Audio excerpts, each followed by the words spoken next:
Welcome to Dell Tech Support. In this video, we'll go over the steps for performing a part replacement on your Dell PC.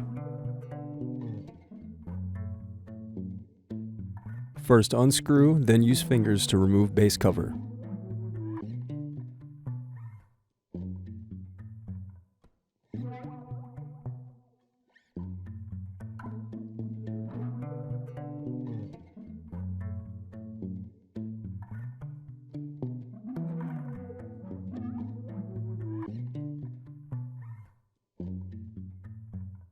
Now unscrew and disconnect battery.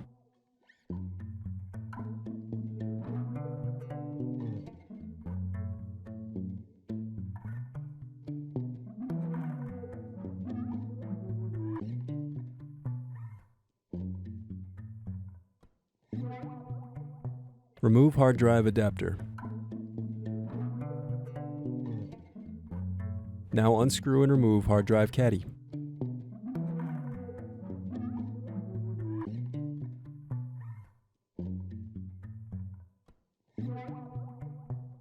Once replaced, your PC should be ready to be used again.